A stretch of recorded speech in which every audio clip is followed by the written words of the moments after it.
One of the coolest things about making online content for a large automotive audience is the messages that I get. And just about every day, someone from our audience sends me an email or a message on some social media platform with a car that they think I might like to buy. And usually these are my normal bad history, bad condition, high mileage, terrible exotic cars that I love. And I appreciate that. And of course, I'm still out myself searching Auto Tempest every day to find in the deep dark corners of the internet whatever else might have popped up for sale. But I want to talk today about a specific type of car that I get sent pretty much every time somebody lists one for sale on the internet, and that is street legal race cars, meaning cars that were built specifically by the manufacturers to go racing, but somehow have ended up with a license plate and a title, and they're being advertised as street legal for sale. Now, I want to talk about what street legality means, and I'm also going to share one of the best pieces of car ownership advice that I've ever received in my life, and it came from the richest person that I know well. And that's the perfect opportunity to talk about today's video sponsor, Factor. I have been enjoying Factor meals for several weeks now, and I gotta say, I love it. It is so easy, and I love the fact that I'm getting fresh, never frozen meals that are chef crafted and dietitian approved, and it works for any kind of diet. Even if you're just trying to count calories, go vegan, keto, anything that you want, Factor has an option. And it is so convenient. It takes all the stress out of meal prep, out of cooking, out of cleanup, and just makes it easier than ever for me to eat well and maintain whatever my diet goals are at that moment. Right now, the New Year's resolutions are still very much intact, so I'm trying to do a better job. But hey, whatever you're looking to do, or if you're just looking for the convenience of always having great food available to eat without much stress and without much hassle, Factor 75 is the way to go. So head over to factor75.com or click the link in the description below. That's factor75.com, code 50VINwiki to get 50% off your first box and free shipping when you try Factor. I know that you'll love it as much as I do because it's so easy, it's so user-friendly. I get tons of options, different add-ons and snacks and things like that. Whatever your dietary goals are, Factor 75 can help. So head over to factor75.com now or click the link in the description below to eat better with Factor.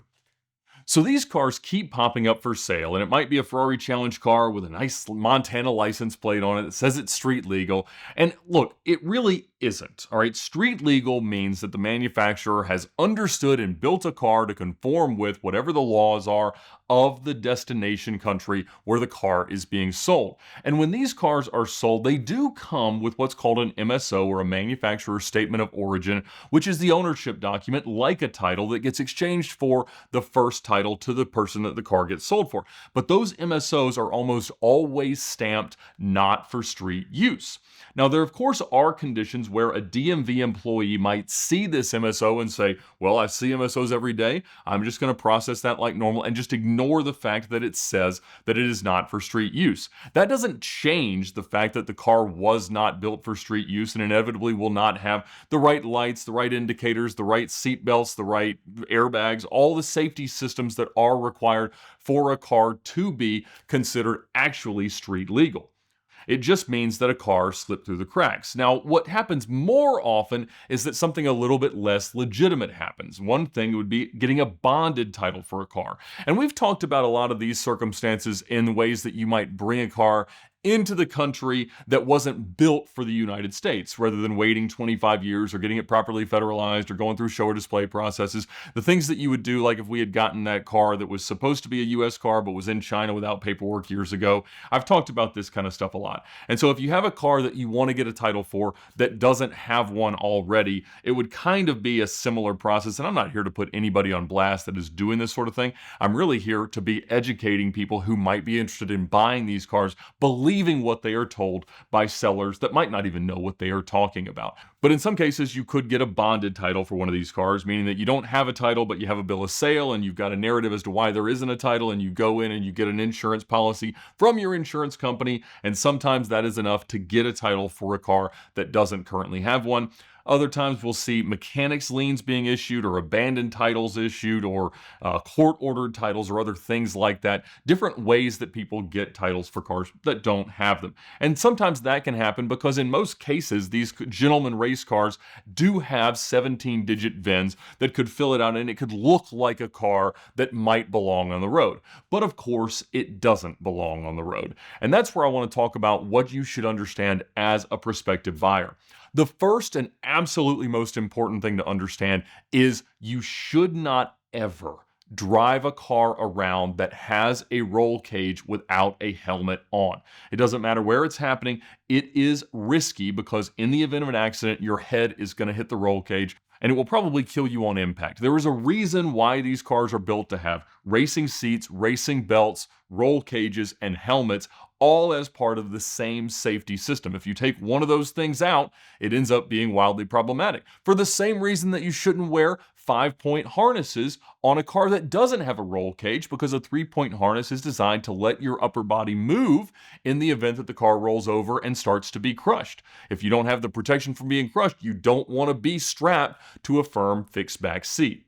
And so all of these are reasons why it is unsafe to do that. But there will be plenty of people that say, I don't care anything about safety. All I want is to be able to drive a race car on the street. And Doug DeMuro's made videos about this. Plenty of people have made videos of what it's actually like to drive a Ferrari Challenge car or a Super Trofeo car or a Cup car on the street. And it's terrible. It's truly awful. It'll rattle your teeth out, and you'll generally only want to do it for a few miles at a time. When people say they want a race car for the road, they're like Matt Farah talks about, they want race car theater for the road. So when someone takes one of these race cars or a car that's otherwise illegal and they get a license plate for it, they've gone through some process that wasn't supposed to be allowed to happen. But the US is interesting because every state has different rules about what it takes for a car to be issued a title, issued a license plate, whether it can be self-constructed kit cars and things like that. And all other states are required to honor those legal registrations and let the car drive on their roads. The problem arises when a car illegitimately receives something like this.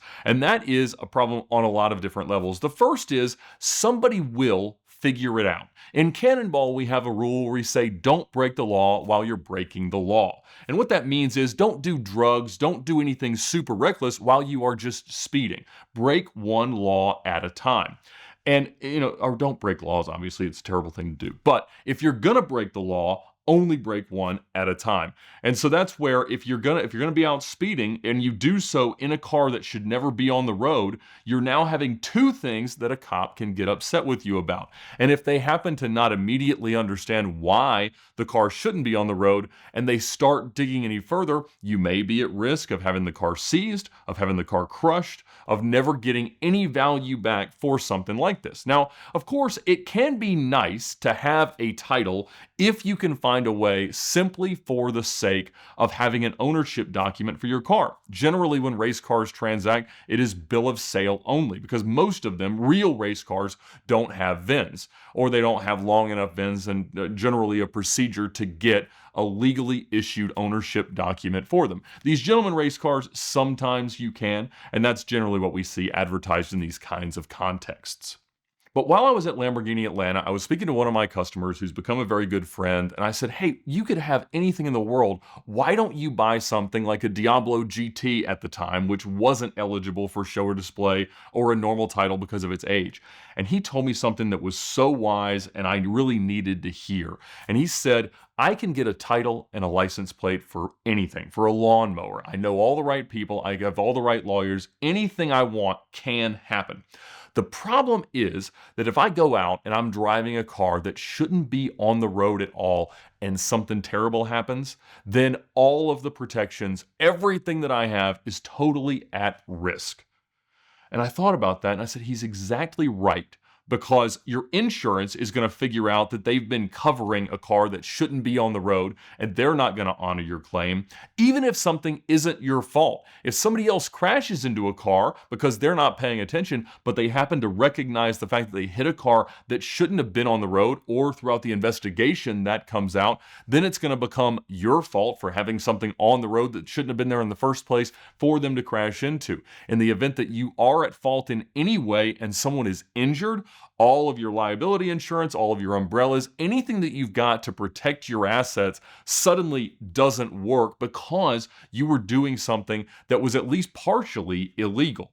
And I understand the novelty, I understand the fun, and he did too. He understood why I would want to have in his position a bunch of totally illegal stuff, but in reality, he knew that it was not worth the risk. And that's really what this all comes down to, is that it's not worth the risk. Now, there is another thing that we see, and in certain parts of the world, especially in the UK, there are procedures to take a car that doesn't belong on the road and go to a government agency and prove that it is sufficiently safe or equipped to do that. For instance, we've always seen these Lanzante modified McLaren F1 GTRs that are road legal, and they are actually road legal because they have been inspected and found to be road legal. In the US, there isn't a system in place for you to take a car that was built as a race car and let someone see it and let them believe that you have modified it or changed it to make it street legal. So that is a big difference in the UK or other countries than what could be done in the US. You can't just take a race car in and say, this is my self-constructed vehicle, when it's obviously a Ferrari, a Lamborghini, a Porsche, or whatever. And so again, there are various illegitimate ways to get titles for these cars. All of them are bad ideas. None of them should add real value to a car. In fact, I would argue that they might devalue a car, even if you didn't intend to ever use it on the street, just because it will cloud the history of the car's ownership. And there will always be this question of, was it ever used in any other illegal ways in the past? So of course, when people send me these things, these listings, I am appreciative, but I do not pursue them. I'm not interested in buying them. I like street cars for the street and track cars for the track, and I'm very, very content to leave it there.